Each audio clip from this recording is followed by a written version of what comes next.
오늘 말씀 사무엘상 7장 말씀은요, 전후 성경 말씀에 대해서 먼저 이해하는 것이 필요합니다. 사무엘상 3장을 먼저 보게 되면요, 사무엘상 3장에서 사무엘이 하나님께 부름을 받습니다.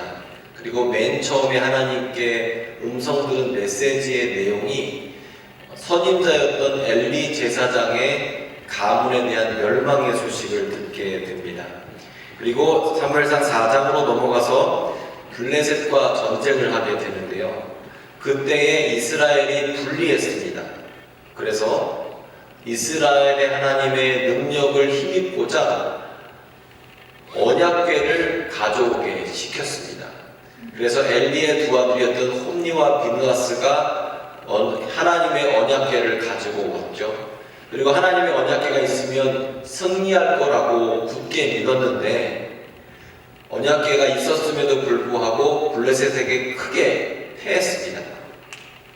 그리고 뿐만 아니라 엘리의 엘리 제사장의 두 아들이었던 홈니와 비느하스가 살해를 당하고 언약궤조차 블레셋에게 빼앗겨 버렸습니다. 옛날에는요, 전쟁을 할 때 사람과 사람의 싸움으로 여기질 않았어요. 옛날에는 전쟁을 할 때 우리의 신과 저쪽 신의 싸움으로 여겼습니다. 그래서 만약에 우리가 이기잖아요, 그러면 이긴 전리품을 신전에 바쳤습니다. 그래서 이스라엘 하나님의 언약궤가 다곤 신전에 바쳐지게 되었습니다. 그런데 다곤 신전에 바쳤는데 다음날 일어나 보니까 다곤 신상에 목이 떨어져 나가져 있고, 그리고 손발이 잘려 있고, 그리고 마을에는 전염병이 퍼지기 시작했습니다. 그래서 그 내용이 나와 있는 부분이 5장 말씀이에요. 언약궤를 다른 마을에 옮겼더니 그곳에 전염병이 퍼져서 많은 사람이 어려움을 겪었어요. 그리고 또 다른 마을에 옮기니까 전염병이 또 돌게 되었습니다. 그래서 블레셋 사람은 이거 안 되겠다, 언약궤를 다시 이스라엘 백성에게 돌려보내자라고 결정을 했습니다. 그래서 젖소 2마리, 암소 2마리를 뽑아서 새로 만든 수레에 언약궤를 싣고 그리고 가게 했습니다. 근데 여러분, 소가요, 길을 굉장히 잘 찾습니다. 우리는 소를 안 키워서 모르잖아요. 그런데 소는요, 길을 되게 잘 찾아요. 근데 이 소가 길을 찾아서 자기 송아지가 있는 곳, 집으로 들어간 것이 아니라 소가 오히려 이스라엘 쪽으로 방향으로 가게 된 거예요. 그러니까 너무나 신기한 거죠. 그리고 베스메스 지역에서 언약궤가 돌아오는 것을 이스라엘 백성은 맞이하게 되었습니다. 그리고 7장으로 넘어와서 사무엘이 이스라엘 백성들을 모아놓고 금식을 시키고 예배하는 장면이 등장하게 됩니다. 금식을 하고 또 기도하고 있을 때에 그때에 사람들이 모여있다 하는 것을 듣고 블레셋 사람들이 전쟁을 일으켜서 쳐들어왔습니다. 그때에 오늘 말씀이 선포된 거예요. 그때에 8절부터 보게 되면 이스라엘 백성은 사무엘에게 이렇게 요구를 합니다. 쉬지 않고 하나님 앞에 간구해 주십시오. 그리고 9절로 넘어가면 하나님께 예배하겠습니다라고 하면서 사무엘이 젖 먹는 어린 양 하나를 가져와서 하나님 앞에 온전한 제사를 드리게 되었습니다. 이 장면이 굉장히 인상 깊은 장면이에요. 이스라엘 백성이 하나님 앞에 온전한 제사를 드린 것이 가장 안전할 때, 평안할 때 온전한 제사를 드린 것이 아니라 가장 위험할 때에 실패의 경험이 있을 때, 또 많은 사람이 죽었을 때에, 심지어 언약궤까지 빼앗길 정도로 신앙이 무너졌을 때에, 그때 하나님 앞에 온전한 제사를 드렸다는 겁니다. 그래서 아주 중요한 장면이에요. 이 장면을 보게 될 때에 참 재밌는 게 뭐냐면 10절 보게 되면 보십시오. 같이 읽을까요? 시작. 사무엘이 번제를 드릴 때에 블레셋 사람이 이스라엘과 싸우려고 가까이 오매 그날에 여호와께서 블레셋 사람에게 큰 우레를 발하여 어지럽게 하셨다. 네, 보십시오. 번제를 드릴 때, 즉 예배를 드리는 가운데에 블레셋 사람이 지금 코앞에까지 쳐들어온 거예요. 이게 참 중요합니다. 뭐냐면 우리가 예배하는 거요, 하나님이 지켜주시지 않으면 예배할 수 없습니다. 예배자 삶을 하나님이 보살펴 주시지 않으면 예배자는 예배할 수가 없어요. 그래서 지금 이스라엘 백성이 예배하는 가운데에서 블레셋 코앞에 있지만 하나님께서 그 예배를 지켜주십니다. 그리고 예배자를 지켜주십니다. 우리가요, 일을 할 때, 아니 일이 터졌을 때, 무슨 문제가 생겼을 때를 보게 되면 그 사람에 대해서 잘 알 수 있습니다. 평상시에는 잘 모르다가도 어떤 문제가, 큰 문제가 발생했을 때 보면 그 사람이 어떤 사람인지 알 수 있습니다. 문제가 있을 때 돈으로 해결하려고 하는지, 자기의 능력으로 해결하려고 하는지, 아니면 자기의 경험이나 지연이나 아는 사람 통해서 해결하려고 하는지를 보면 그 사람이 무엇을 중요하게 생각하는지에 대해서 알 수 있습니다. 지금 이스라엘 백성은요, 목숨이 위험합니다. 그런데 그 가운데에서 이스라엘 백성은 싸움을 준비한 것이 아니었습니다. 전략을 세운 것이 아니었습니다. 오히려 그때 예배했더니 하나님께서 응답하셨더라. 부르짖어 기도했더니 하나님께서 응답하셨더라. 예배했더니 하나님께서 응답하셨더라라는 거죠. 예배했더니 하나님께서 그 기도에 응답하시고 적군 가운데에서 승리하게 하셨습니다. 예배하는 가운데에서 하나님께서 우리 기도에 응답하십니다. 부르짖는 기도에 하나님께서 응답하십니다. 승리는 하나님께만 달려있습니다. 내 지혜에 달려있지 않습니다. 내 능력에 달려있지 않습니다. 내 상처나 과거의 실패에 승리가 달려있지 않아요. 하나님 앞에 우리의 승리가 달려있다는 거예요. 하나님이 하셨다는 겁니다. 사람이 하는 것이 아니라는 거예요. 여기까지가 오늘 하나님 말씀입니다. 제가 오늘 아침에 어떤 목사님하고 카톡을 하게 됐어요. 그래서 그 교회는 어떻게 됐어요? 그러니까 저희는 온라인으로 예배를 진행합니다. 그래서 목사님이 그렇게 말씀을 하시더라고요. 그래서 제가 미라는 어때요? 그래서 저희는 그냥 해요 라고 했더니 그분이 저한테 이렇게 얘기했습니다. 참 용기 있는 행동이군요. 요즘 같은 시국에 이렇게 말씀을 하시더라고요. 그래서 제가 우리는 예배하는 게 되게 용감하구나. 여러분들 이 자리에 오신 거요, 되게 용감해서 온 거예요. 아멘? 아멘. 있겠잖아. 용감한 사람이 너무 목소리가 작아. 용감하신 여러분들은 하나님께서 여러분 기도에 응답하실 것입니다. 자, 근데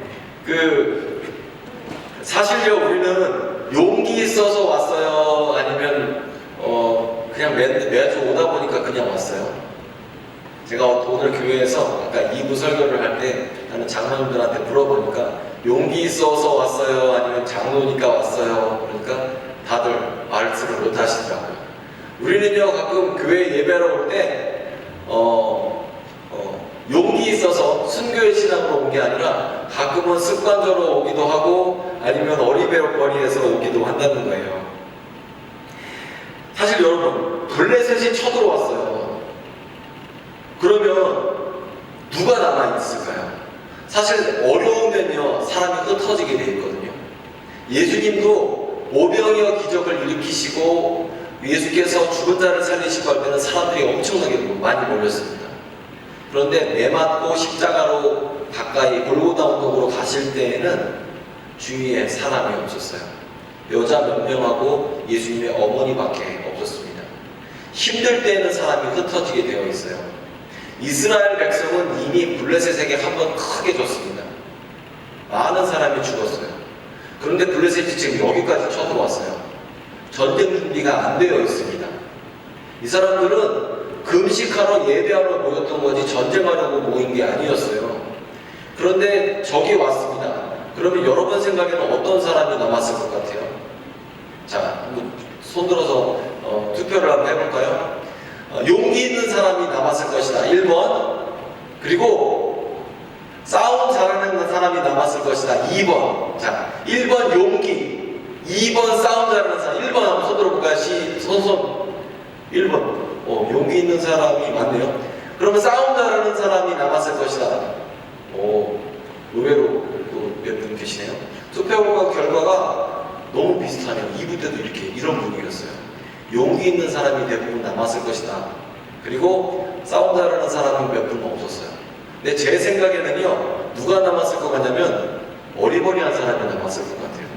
그렇지 않아요? 우리가 문제가 생기잖아요. 그러면 눈치 빠른 사람, 계산하는 사람, 이런 사람은 언제 빠져나갔는지도 모르게 빠져나가요. 군대에서나 직장에서나 여러분 일 시키려고 해보십시오. 그러면 그 일 시키려는 것을 알고 똑똑한 사람, 눈치 빠른 사람 기가 막히게 도망갔어요. 일 시킬 때도 사람이 없어. 그리고 꼭 그 일을 누가 맡아요? 그 자리에 앉아있던 어리버리한 사람이 일을 다 맡잖아요. 맞아요, 안 맞아요? 항상 일은 누가 하냐면 어리버리들이 일을 해요. 눈치 빠른 사람들은 다 도망가게 돼요. 한국 기독교가 들어온 지가 150년이나 되었습니다. 그러면 교회에는 여자가 많습니까? 남자가 많습니까? 보면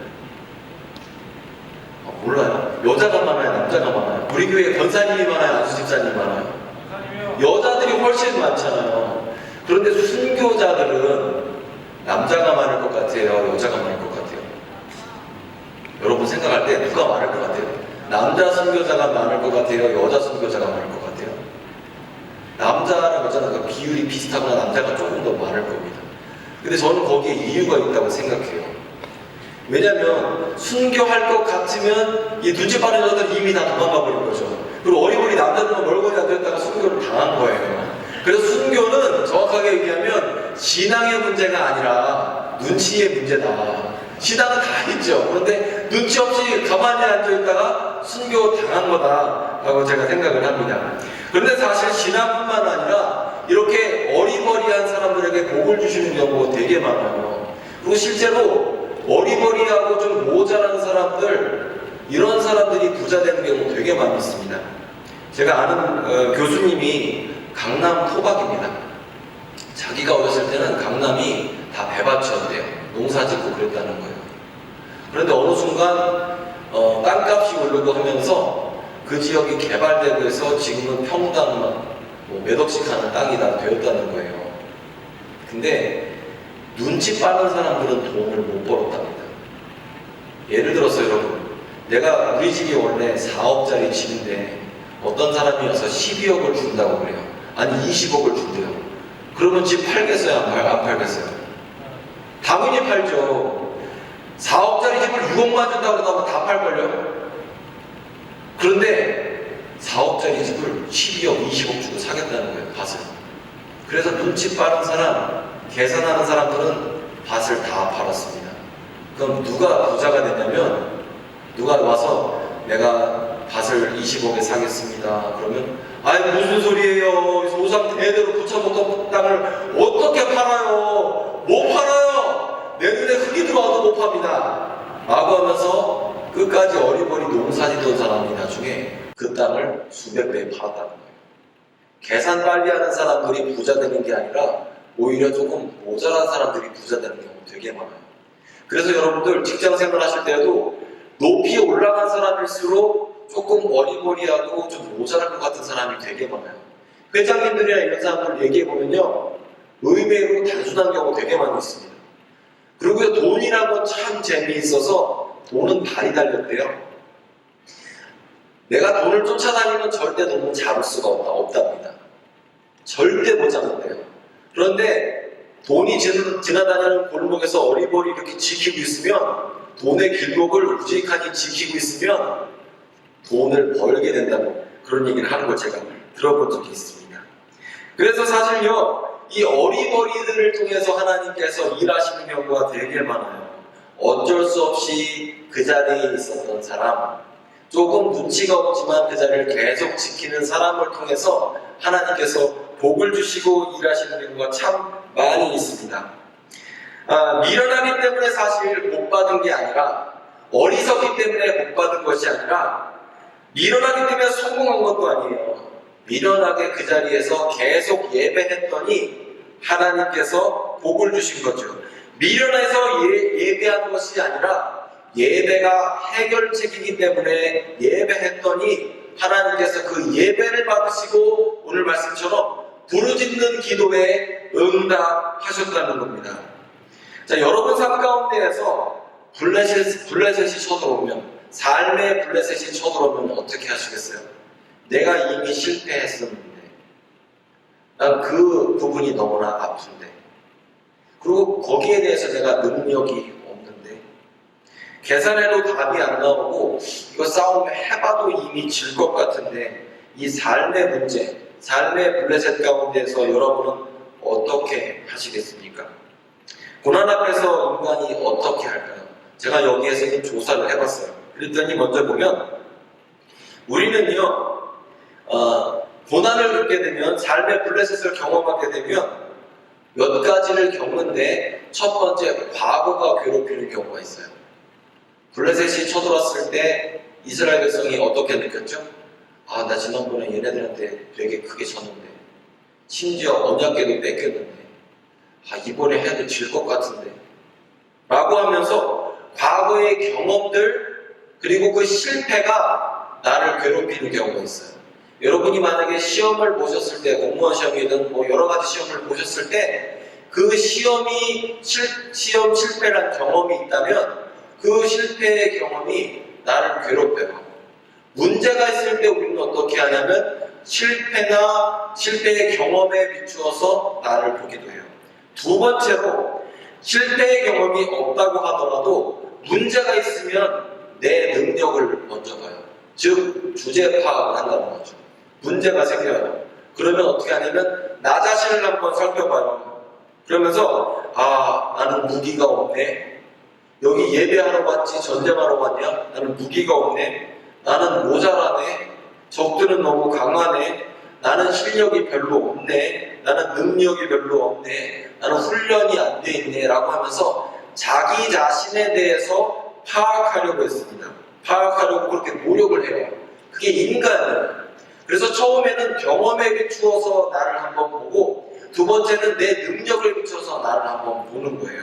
그리고 이 세 번째가 가장 큰 문제인데, 뭐냐면 우리는 문제가 생기면 원인을 찾으려고 그렇게 애써요. 누구 때문에 그랬는지, 이 문제가 누구 때문에 생겼어? 내가 그놈 안 만났으면 내가 이 걱정을 안 하는데, 내가 이 직장만 들어오지 않았으면 이 걱정을 안 하는데, 내가 이 전공만 선택하지 않았으면 이 노력을 이거 안 해도 되는데 라고 하면서 누구 핑계를 대요. 책임 전가를 하게 돼요. 누가 잘못해서 이렇게 됐느냐? 그 사람에게 나의 책임을 다 던져놔요.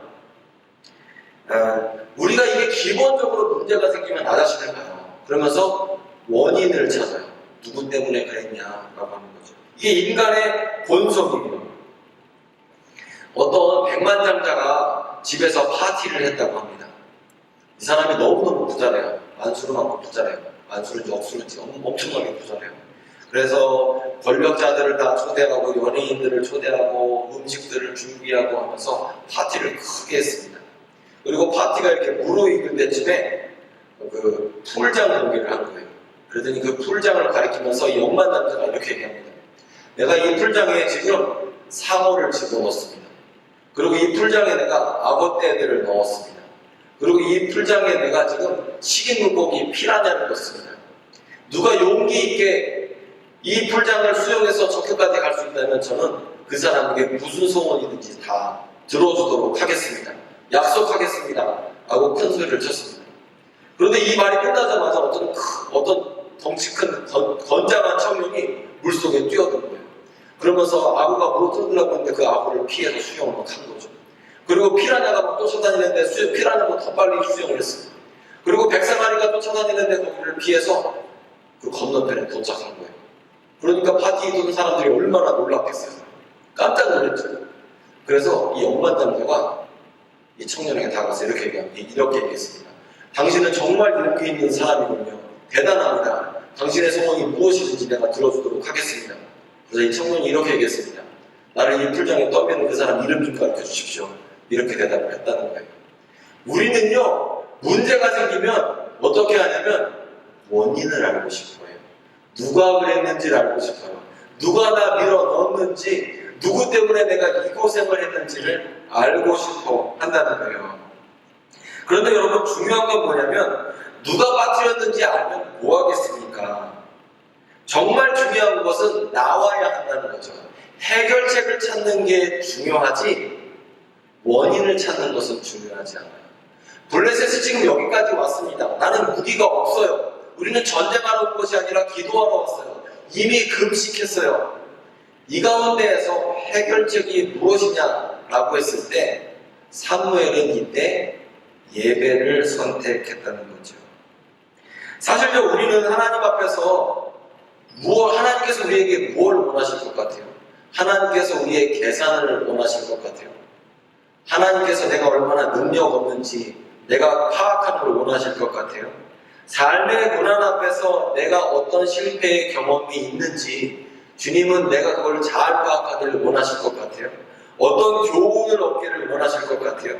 아니에요. 하나님은 우리 삶 가운데에서, 고난 가운데에서 내가 어떻게 반응하는지를 보기 원하신다는 거예요. 이 문제가 생기면요, 우리는 원인을 찾고 능력을 찾고 경험을 찾고 이유를 찾는데 하나님은 나에게 원하시는 것이 내가 어떻게 문제 가운데 반응하느냐를 알기 원하시는 거예요. 그리고 주님은 그 반응으로서 예배하기를 원하십니다. 자, 이스라엘 상황은 지금 생각해 보십시오. 합리적인 사람, 계산하는 사람, 눈치 빠른 사람들은 아마 언제 빠져나갔는지도 모르게 다 빠져나갔을 겁니다. 어쩌면 어쩔 수 없는 사람들, 그리고 어리버리한 사람들, 그리고 그 자리에 와야만 했던 사람들만 남아있을 수밖에 없죠.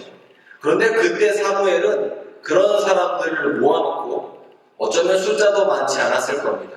그런데 이게 참 영적이에요. 하나님은 숫자로 일하시는 분이 아니에요. 하나님은 그렇게 숫자 때문에 이기게끔 하시는 분도 아닙니다. 그리고 인간의 합리성이나 이성을 사용해서 일하시는 분도 아닙니다.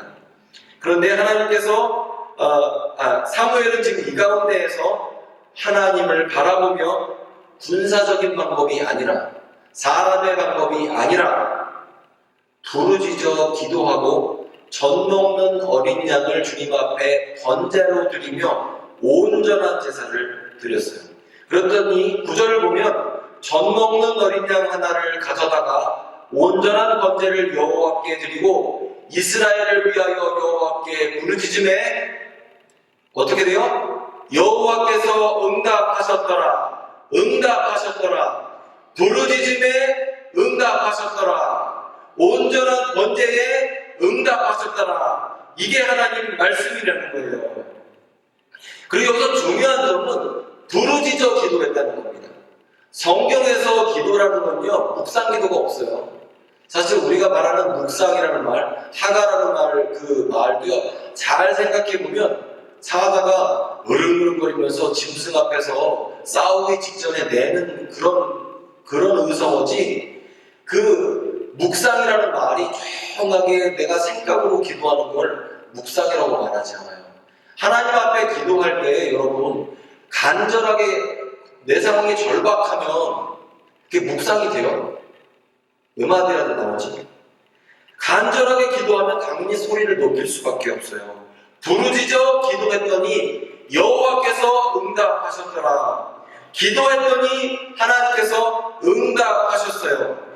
이유와 관계없이, 원인과 관계없이, 능력과 관계없이, 경험과 관계없이 번제 가운데 주님께서 응답하셨고 부르짖는 기도 가운데 주님께서 응답하셨어요. 왜냐하면 이유 때문에 성공하고 승리하는 것이 아니라, 나의 능력 때문에 성공하고 실패하는 것이 아니라, 능력의 주인이신 하나님 앞에 예배했더니 주님께서 우리의 삶 가운데 응답하시는 것이죠. 주권자에게 맡겼더니, 하나님께 맡겼더니 하나님께서 응답하셨다, 해결하셨다는 겁니다.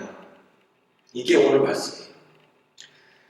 제가 아는, 지금은 목사님인데 그 동생이 있습니다. 근데 이 전도사님이 결혼을 일찍 했어요. 사모님이 21살, 목사님이 23살이었어요. 그리고 두 분이 결혼을 해서 우린 선교사가 되어야겠다라고 해서 선교를 가기로 했습니다. 그런데 웬걸 덜컥 아기가 생긴 거예요.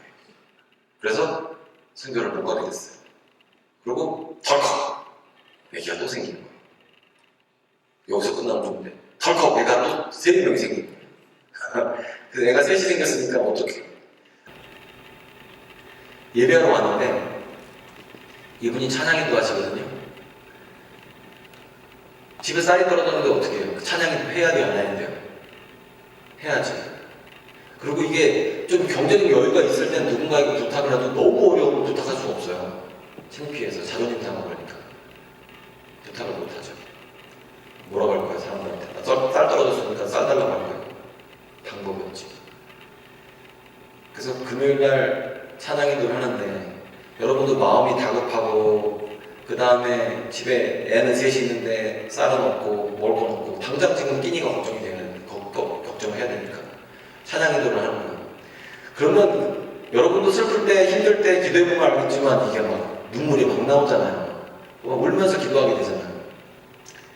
막 그렇게 찬양인도를 하고 기도인도를 했어요. 이제 울면서 기도를 했다고 하면 울면서 막 기도를 했어요. 그러면 여러분 생각에 문제가 해결이 되었을 것 같아요? 안 되었을 것 같아요? 내가 울면서 기도하니까 해결이 됐을 것 같아요? 안 됐을 것 같아요?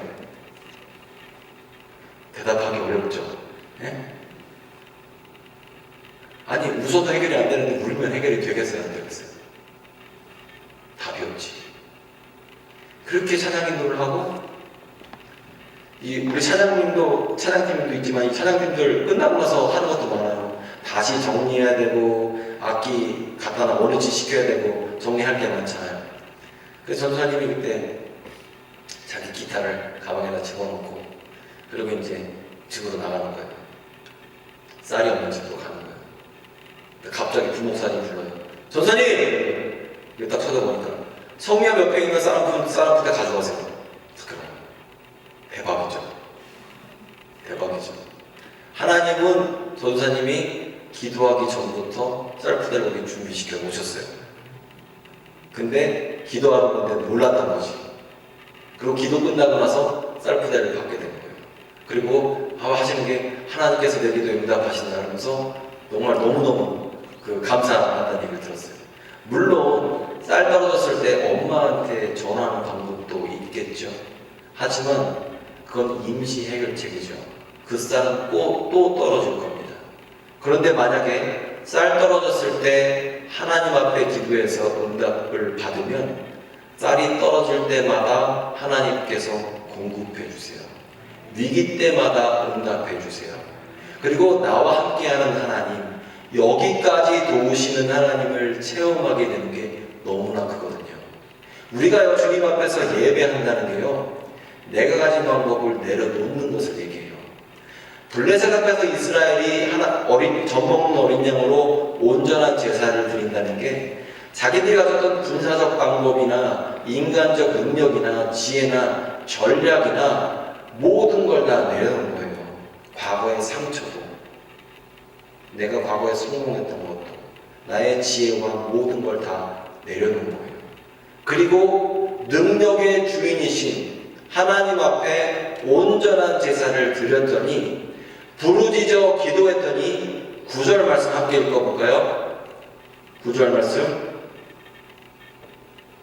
시작. 사무엘이 젖 먹는 어린 양 하나를 가져다가 온전한 번제를 여호와께 드리고 이스라엘을 위하여 부르짖음에 여호와께서 응답하셨더라. 여호와께서 응답하셨더라. 아멘. 이게 예배를 한다는 것, 또 주님 앞에 나아간다는 게 내 방법을 다 내려놓고 예수님 앞에 무릎 꿇는 거예요. 내 실패한 경험도 예수님 앞에 무릎 꿇고, 내 인간적 방법도 지혜도 다 예수님 앞에 무릎 꿇고, 그리고 주님 앞에 부르짖어 기도했더니 그 예배에 응답하시고 하나님께서 응답하셨더니 삶의 블레셋이 물러가게 되었다는 거예요. 하나님께서 응답하셨더니 하나님께서 일하셨고, 에베네스 12절을 보게 되면 하나님께서 여기까지 도우셨더라. 즉 무슨 얘기예요? 하나님이 하셨습니다. 내 방법이 아니라 하나님이 하셨습니다. 내 능력이 아니라 하나님이 하셨습니다. 내 지혜가 아니라 하나님께서 하셨습니다. 내가 예배했더니 하나님께서 하셨다는 거죠. 우리는요, 내 방법을 가끔 내려놔야 될 때가 있습니다. 사실 지금 코로나 바이러스 때문에 참 복잡해요. 전 오늘 우리 가운데서도 혹시 걸리지 않을까라는 염려가 있습니다. 하지만 그럼에도 불구하고 방법은 하나밖에 없어요. 우리가 주님 앞에 예배하고 부르짖어 기도하는 방법밖에 없어요. 우리의 인생의 해결책이 내 계산이나 잔머리로 막 해서 될 것 같으면 얼마나 좋겠어요. 인생 내 맘대로 안 되잖아요. 그런데 내 계산이 아니라 어쩌면 마지못해서 예배해 왔지만, 어쩌면 어쩔 수 없이 예배해 왔지만, 어쩌면 모자라서 미련스럽게 주님 앞에 왔지만, 우리가 부르짖어 기도했더니, 온전한 제사를 주님 앞에 드렸더니 하나님께서 우리의 기도에 응답하시고 우리의 예배를 받으신다는 거죠. 사실 우리의 삶의 해결책은 예배밖에 없어요. 그리고 우리의 예배는 능력이 있습니다. 왜냐하면 하나님께서 받으시기 때문입니다. 하나님께서 우리의 예배 가운데 능력을 베푸시기 때문입니다. 자, 여러분 삶 가운데에서 어떤 문제를 갖고 계십니까? 두렵고 떨리십니까? 예배 드리십시오. 부르짖어 기도하십시오. 하나님께서 반드시 응답하십니다. 하나님은요, 지금 여러분의 기도를 듣고 계십니다. 그리고 그 전도사님 기도하기 전에 쌀부대를 준비시키셨던 것처럼 하나님은 우리 기도를 응답할 준비를 하고 계십니다. 그리고 내가 그걸 경험하게 되면 계속 기도할 수 있습니다. 매번 기도할 수 있습니다. 그리고 항상 응답받을 수 있습니다. 여러분, 기도하시고 부르짖어 하나님 앞에 기도하시고 응답받고 또 예배드리신 여러분 되시기를 예수 그리스도의 이름으로 축복합니다. 기도하겠습니다. 하나님의 은혜를 감사를 드립니다. 아버지 하나님,